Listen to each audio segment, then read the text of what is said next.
right, let's wait for a few viewers to get in here, and we will get started with this episode 89. Whew. Y'all, I feel like this is going to be a lengthy one for sure. So let's do it. I'm excited. I am excited.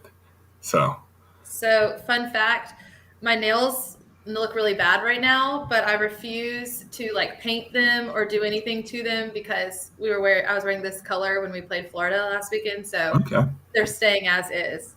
All right. Okay. I like that. I like that. I like that. That's funny. Superstition, baby. Yeah. No, that's awesome. Got to do it. Hey, that's when we went to the College World Series in 2011. Buddy and I went, and we were losing to Texas A&M, and we flipped our hats out. Basically, did the rally cap. Yeah. And needless to say, we had to wear our hats inside out for the rest of the series. Of course. That's awesome. That's awesome. All right, guys, y'all ready to do this? Let's do it. Yes. All right, guys, welcome back to episode 89 of Titos&Chicken, your unofficial South Carolina Gamecocks podcast, coming at you with a low-country state of mind. Guys, I got Mr. Zach here from Visor Sports. Zach, what's going on, buddy? Man, it's definitely going. That was a shock to the college football world this past Saturday, and we're all still living it up. And obviously don't want to hang on it too terribly long, but we still got to enjoy it while we can. And Missouri, let's get into it. Yeah, let's go. And guys, can't forget, we got Lindsay here, who's with me every week. Thankfully, thank God. Love having her on the podcast. Lindsay, how you doing, Missy? I'm good. Yeah, I can also say that still reeling from this past weekend, so I'm just hoping to carry that momentum over into Mizzou. So yeah. It's fun doing a podcast, guys, when your team comes off a big win. I just got so much energy, and I feel like it's from the win. It's from the win last Saturday. So, guys, you know the deal. Please help us subscribe, comment, rate. Continue to help us get this podcast out there. We would greatly, greatly appreciate it. Let's go ahead and start with our straight shots. Women's basketball last night, 66-57 victory over number 5 NC State. Zach, their performance last night, were you able to watch the game? Absolutely, man. I was at work for a little while, but tuned in anyways. Set some time aside on that, and South Carolina, they started out real sloppy, to begin with, 13 turnovers, but obviously NC State is a great basketball team. They've always been a really good basketball team as far as that perspective goes. So give it to Dawn Staley and the women, though, the way they fought to the end and the way they kept it going. NC State is a really good team, and we could possibly see that matchup again later down the line, in the postseason. Yeah, for sure. Lindsay, were you able to catch any of the game? Yeah, I watched it, and it was exciting. I feel like the thing that stood out to me was the depth that we have in the women's basketball team. I think that really played into the overall factor, towards the end. It's just the talent that we have and the depth that we have is just so obvious. And I think Boston looked great. She had 5 blocks, something ridiculous. So, I look forward to watching this team this season. They're contenders this year. One thing you immediately notice with our roster is those girls are big. We have a big roster for sure. Boston being 6'5", the transfer from this is gonna kill me. Syracuse. From Syracuse. What is she? She's got to be what, 6'4", something, 6'3", 6'4"? I think she's 6'8" or something like that. Oh wow! Well, excuse me then. Yeah, that's what I'm saying. The roster. It's. I just want to know the average height of the roster. It's wild to me. But the girls. That was a big win, like you mentioned, Zach. Very big win for that program, or for our program. Excuse me. Men's basketball, 78-60 win over USC Upstate. Didn't get to catch much of that one. But were y'all able to tune in at all for a little bit? Yeah. Lindsay. No, I didn't. I saw it was on. I was kind of following it on my ESPN app, but I didn't ever tune in to watch. But a win's a win, especially for that program. It looks like Frank's been putting a lot of work in off season and stuff with that group. So okay, Zach, your thoughts on the game? Yeah, so I tuned in for basically the second half. At that time, I was get the kids fed and whatnot. So I was able to Yeah, tune in for yeah, the second half, and apparently I missed the worst part where USC Upstate was up on South Carolina. But you got to think South Carolina doesn't have their star player Keyshawn Bryant, and you're looking yes, at a whole list of new guys coming in. I had the opportunity to watch them in the SEC in the South Carolina Pro Am this past summertime. So I saw yeah. Jacoby Myers. I saw those other guys out there, performing to see what they could do. And, with those guys, I mean, with Jacoby Myers, Jacoby Wright, and those guys, Yeah. they're going to be really good for South Carolina. It's really good to see some of these transfers like Josh Gray. I mean, he's going to be an absolute force, 6'11" Oh yeah, from guy's a LSU. monster. I don't know how Will Literally. Wade was it, how we were able to get him for Will Wade, but incredible. Yeah. So we'll just see where this team goes. I mean, South Carolina, I think it plays Princeton coming up, and Okay. Princeton's a pretty good team. I was gonna say, I feel like I've seen them in a tournament a time or two. Right. So, and that's okay. I think that's in Asheville, I believe. So is that a tournament or? I think so. Okay. Okay. I believe it is. Gotcha. But I mean, like you said, decent start though. I mean, like I said, you'll have your key guy in there and shuffling the lineup a little bit. So we'll see. Yeah, yeah. I mean, we could have been Pittsburgh and lost to the Citadel yesterday. So I don't know what to think on that one. I was just like, wow. Clemson only beat Presbyterian by 10. Yeah, right? yeah. Wow. Clemson almost lost to PC too. So. Okay. Well, we'll have probably something to laugh at somewhere in the year with Clemson. So, anyways, guys, moving on. Auburn kickoff was announced Monday, 7 p.m. kickoff. ESPN. I don't know what it is with all these night games we're getting this year, but I mean, hey, we'll take them. I'm not going to complain, like some of our fan base has. It's just like, come on. Like, would you? I could get into this, but I'm gonna save this for another day. What time slots? We want to play Auburn at 7 p.m. I don't care about this. You play them at noon and where they're tired, or excuse me, you all tired, not ready to play or anything like that. No, we want our fans to be in that stadium, packed, ready to go, 7 p.m., drunk or not, which more than likely they will be drunk, and just be rowdy, because that's how that environment was for the Florida game.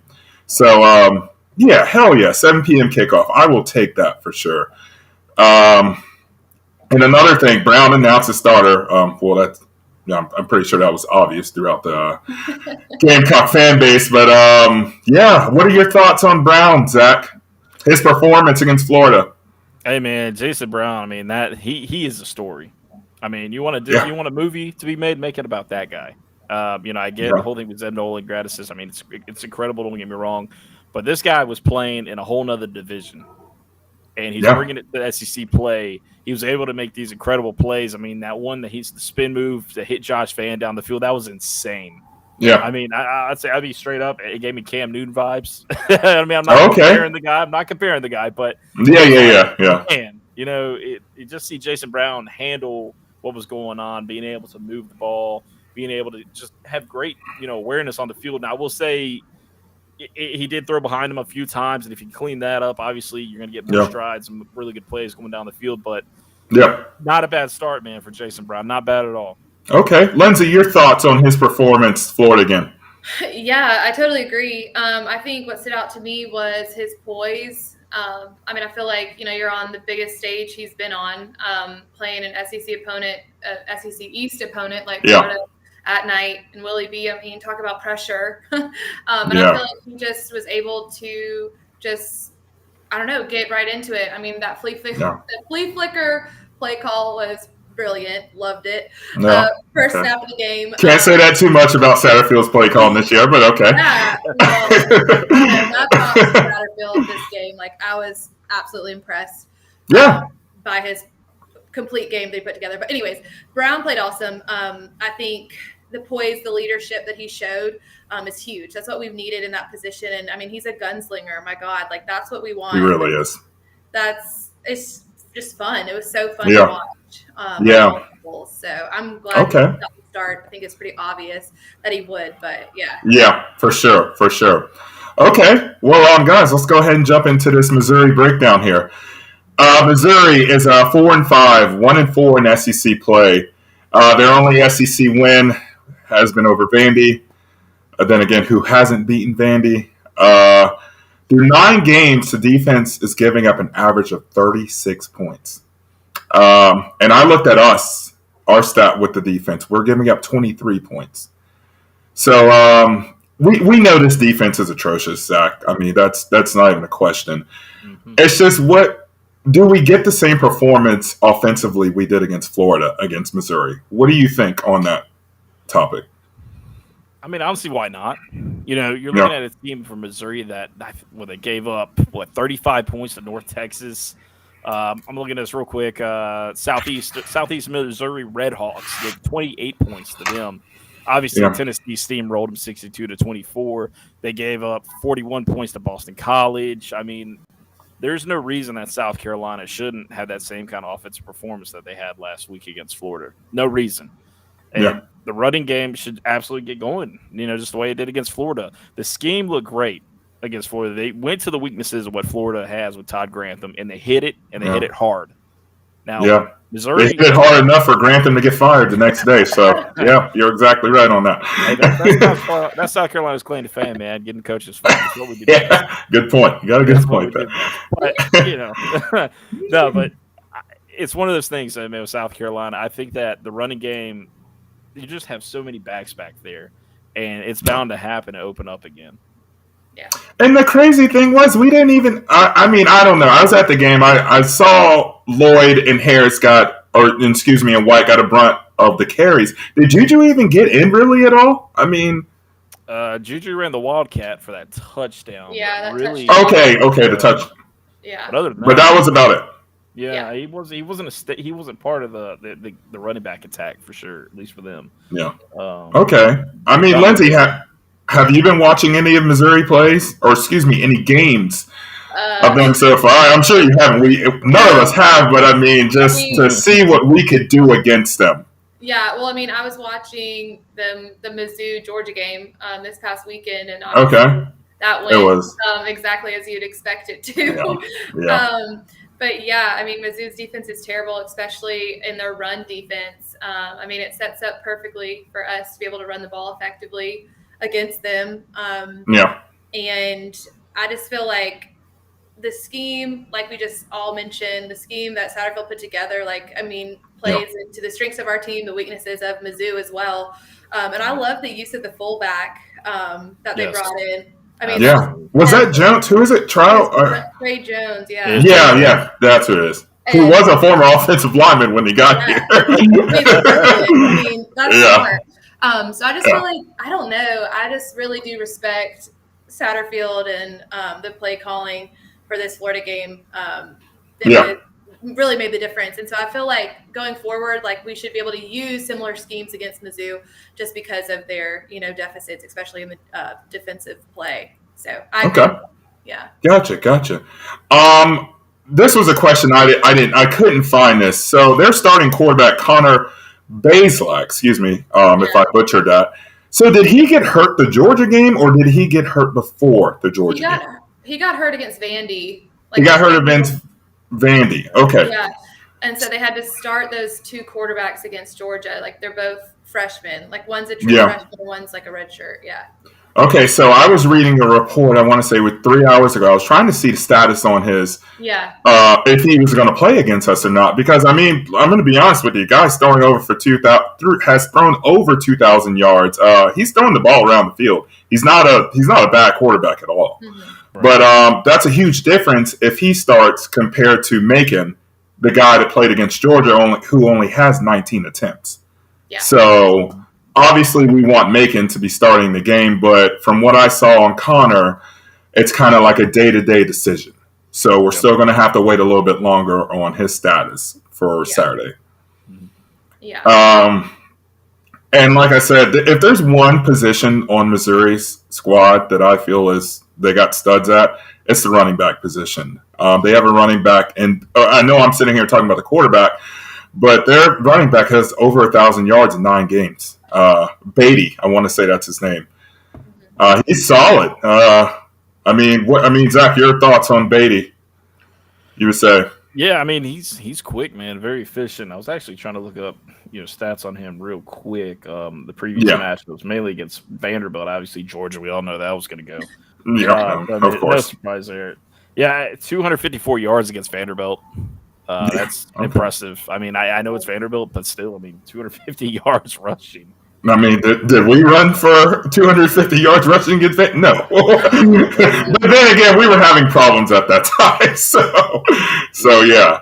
Yeah, But I mean, that's definitely the one to watch, though, man. Beatty's probably the best player on that team. yeah, agreed. Defensively, I know we've been talking down on their defense, but they do have a stud at DB, Jalen Carlisle. He has 4 interceptions on the season. I want to say he's probably their only bright spot on that side of the ball. Yeah. They also have a defensive tackle, Blaze Aldrich. Apparently, he's pretty solid as well. But outside of them, that's really it, So I don't really see us having too many problems moving the ball unless we have one of our episodes like we've had through the first 8 games. Minus Florida, excuse me. So we just got to wait and see, wait and see what we can do. So, yeah. I mean, keys to the game. Lindsay, what you got on keys to the game here? Yeah, so keys to the game, I think, is, again, preparation and execution on offense. I think we need to give huge props to Satterfield, like I've been saying. Yeah, you are on the Satterfield train today, aren't you? I'm just impressed. I mean, if you watch the game from start to finish, I mean, it wasn't like he was doing anything crazy, but again, like, he was aggressive but not over the top, and he was run heavy. I mean, it was clear that he did his homework. I mean, it was clear that he knew how to exploit the Florida defense. I think he watched LSU's tape because LSU ran all over them and was able to, manipulate some of those play calls and use them to our advantage. So, I mean, he played into the strengths, which is what we want. And I think he can do it again. I mean, I think establishing the run, we all know this, is just going to play better into Jason Brown's hands, right? And give him the ability to throw the ball around like he wants to do and that he can. So I just think with all of that coming together, offensive line's got to be strong. They have to play like they did against Florida. I mean, I think they played great as well. Yeah. And then the only other thing with defense, like we said, I think we need to just make sure that we contain Beatty. I mean, he seems to be one of their big threats. But defensively, we have to play well, play disciplined, not give up the big play. But again, I think our defense is, completely capable of doing that, even on the road. So, for sure, especially seeing what we saw Saturday. Last Saturday. Yeah. Zach, keys to the game for you, bud. What you got? Yeah, I mean, stopping Beatty is the biggest thing, obviously, there on the defensive side of the ball. We don't know enough as far as the quarterback play of Missouri, what could happen and what's going to happen there. Obviously, with the secondary, definitely rose up. Emory Floyd, obviously, is not the better. Emory Joyce. Sorry. Emory Joyce. No, you're good. Emory Floyd, the recruit that's coming to South Carolina. Sorry about that. He has definitely come to South Carolina now after coming to that Florida game for sure. Yeah. Emory Joyce is not obviously the best quarterback out there, but he made some impressive throws, and Cam Smith held his own against some of those great wide receivers at Florida. Yeah. But one of my biggest guys, man, as far as the defensive line stopping Beatty, with Zach Pickens, man, I don't think he's getting enough credit for the work that he's put in this year. I mean, he's absolutely killing it. And obviously keep these schemes going, man. I don't know what Satterfield was exactly doing all season until last game.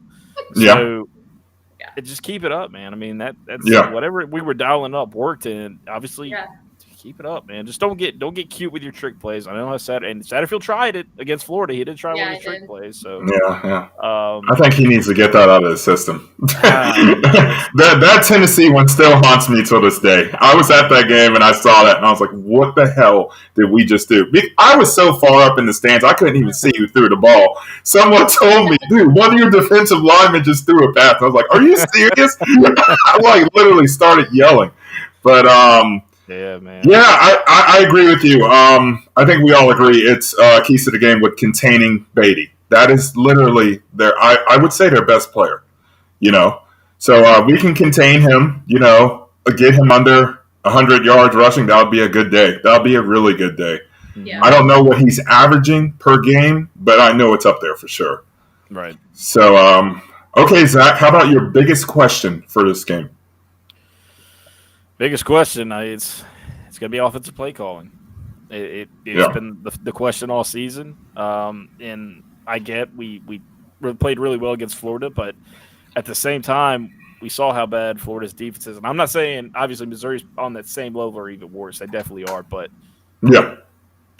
as South Carolina fans, we are used to pulling the big game, winning the big game, and then being let down the next week. I was going to bring that up here later.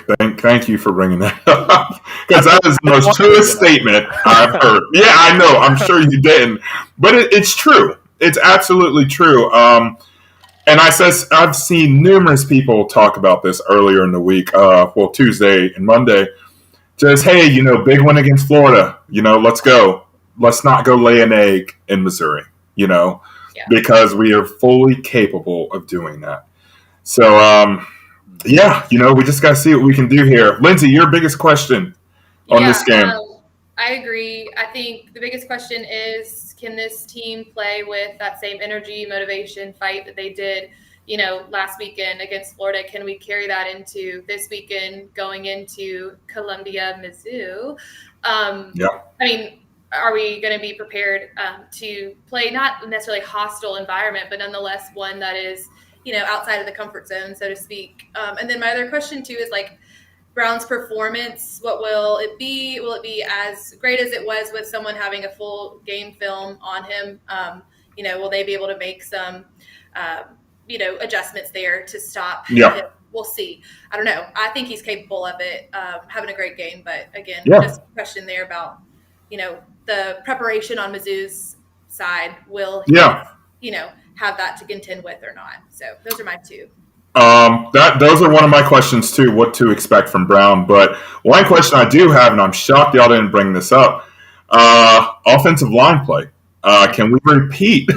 I'm not sold yet on offensive line, guys. I've watched 9 games, and in 1 out of the 9 games we played, they have been on par. They have been lights out. Yeah. Can we do that again Saturday? I mean, does the offensive line concern you at all, Zach? You would say? Yes. I mean, the offensive line is still a concern for me. I mean, I will say, though, just blocking-wise, man, it looked just like a new team against Florida. I mean, look, Florida's defense is terrible. I get it. But that defensive line still has some studs on there for the Florida game. I mean, for Florida's, personnel. For sure. I mean, look, they played really good ball against Alabama. Very good ball, yeah. And even the Georgia game was it was a close game at one point. Obviously, the final score didn't show that, but maybe the communication was the biggest thing there that I was witnessing throughout the season. And those guys, they were communicating, but they just couldn't get it together. Now, I think with the way the scheme is played out against with Florida, if we could just continue that, I mean, maybe these questions go away. But I mean, yes, there's still concern, absolutely. Still concerns, okay. I'd say not as much concern right now that is going to be the week after. Let's put it that way. Yeah. Okay. Gotcha. All right, MVPs here, guys. Lindsay, who do you have on offense? Okay. Of this game, excuse me. So my MVP is kind of someone that I think, they need to play like an MVP. Obviously, they need to be successful in order for the whole team to be successful. Y'all are probably going to laugh at this pick. We just brought them up after not really talking about them for a while. But my MVP, my offensive MVP is Eric Douglas, our center. And I picked him. Very underrated pick there. Yeah. I pick him for the reasons that we said. He's going to be the leader on that offensive line, so he needs to lead. He needs to make sure he's communicating pre-snap, right? He needs to blow people off the ball. He needs to protect Brown, and he needs to lead that charge. So I think if we can, as a whole, that whole unit play well, but Eric Douglas being my MVP, we got this game. Okay. I really believe that. So nice. That's why. So he better not let me down. Okay. All right. Douglas, I hope you've been listening. You heard it first. Zach, where you at? Or excuse me, Lindsay, your defensive MVP. Okay. Well, I think we brought him up earlier too. I think Zach did. I went offensive line and defensive line. So I went with Zach. Okay. Okay. Especially with the baby matchup. So sorry, Zach. I hope I didn't steal yours. Look at you sticking in the trenches. I love that. Give the big guys some love. Thank you. I agree with Zach mentioned and brought up earlier. Like, I feel like Zach Pickens has not gotten the love or the respect. Like, he's been playing his tail off. So, yeah, I went with him because I think the matchup against Beatty is going to be important. Okay. Nice pick. Sorry, Zach. Hope I didn't pick our steal. Zach's like, you just said everything I was going to say. Zach, who you got offensively, man? Yeah, I mean, definitely, I'd say somebody offensive line, but if I'm going to go off of that, I'm going to go at another position at running back. I'm going to go Zaquandre White. Zaquandre really showed out against Florida in the past couple of weeks. He did. We all knew. I mean, when White came out of high school, he's the highest 4-star guy, immediately committed to Florida State. Obviously didn't work out there, but I watched this film in high school. I mean, the guy is an absolute human highlight reel. We saw it against Florida. We get him involved, early and often. I think he's going to be the MVP on that offense because he's going to get that running game, and I could see another 150-yard or 150-yard game from him again. Yeah. Oh, okay. Nice. I like that pick. I mean, I was expecting you to go with Lloyd or Harris if you were talking about the running back position, but I like that. I like White. I'm a big fan of his. Yeah, I would have gone. Harris is still battling through his injury, and Lloyd White knocked all the rust off it. He's close. I think that maybe he did it against Florida, or he's about to do it now. But we saw a lot of great cuts from Lloyd in that Florida game. Yeah. And I'm happy to see that where he's at right now. Yeah, gotcha. What about defense, man? Where you going? Did Lindsay take your Pickens pick there? Yeah, she's pulling on Pickens, but here's the thing: you gotta get JJ Enagbari. You gotta get those sacks, man. The guy gets to the backfield more times than anybody else. Oh, we're not even gonna talk about that. He can't record that sack, man. Yeah. It's almost like JC with interceptions. JJ's going to go high in the draft, just like JC did with, of course, JC's few amount of interceptions, but he changes the game. Yeah, and, he does. It cracks me up when your fans are like, oh, JJ's not getting these sacks in. He's not living up to expectations. I mean, guys, do you watch the game? Yeah. I mean, it's crazy. So, I mean, he has the highest grade every week, I feel, for his position. He does. He really does. Pro Football Talk talks about it. It's crazy. He does. Yeah. He absolutely does. I mean, he's worked for that top, that first round draft pick that he will receive. I'm highly committed to that. At the end of the year, of course. But now I got to go JJ on it. Now, I mean, Pickens is a hell of a pick, though. That was going to be my initial pick. But yeah. But hey, that's all good. Keep it in the trenches, though, man. Keep it in the trenches. Yeah. Okay. My picks. I went completely opposite of where y'all went. I went with the quarterback. I went with Brown on offensive MVP. I just saw so much out of him last Saturday. No one was expecting that. No one. I mean, and once he has the offensive line firing on all cylinders, and he's back there slinging it around, like Lindsay, you mentioned earlier, he's a gunslinger. That's the type of quarterback he is. Mm-hmm. His pocket presence, I was mind blown with that, and how he was able to step up and just maneuver around and find what touchdown was that? I think was it Van where he was wide open, or was somebody else? Yes, Van. Okay, well, he was able to find Van. I mean, any of us could have made that throw, but the fact that he was able just to move around in the pocket like he did. I was impressed. I was very impressed with him. I see him slinging it around again this game. So I'm going with Brown, offensive MVP, and the defensive MVP is kind of hard. I went with Jalen Foster, but I feel like it depends who's throwing the football for Missouri. Right. If it's their backup quarterback, what's his name, Macon, then I see our defense just causing turnovers, having a good game. Mm-hmm. If it's what's the starter, Bazelak, I'm going to have to go on the defensive line because I feel like we're just going to cause pressure and we're going to get back there. So I feel regardless we're going to get back there anyways. But I'm going to go with Jalen Foster on defensive MVP there. Listener questions, guys. I'm going to start with Tyler. Lindsay. Oh yeah, Lindsay. You got the first question answered. Yeah, maybe. It was my fault. I gave Lindsay the question literally 5 minutes before we started the episode, so I didn't give her long to think about it. But our first question's from Tyler. You were gifted 4 tickets to the Missouri game. What Gamecock legends are you taking with you on this trip? Zach, who are your 4 Gamecock legends you're taking?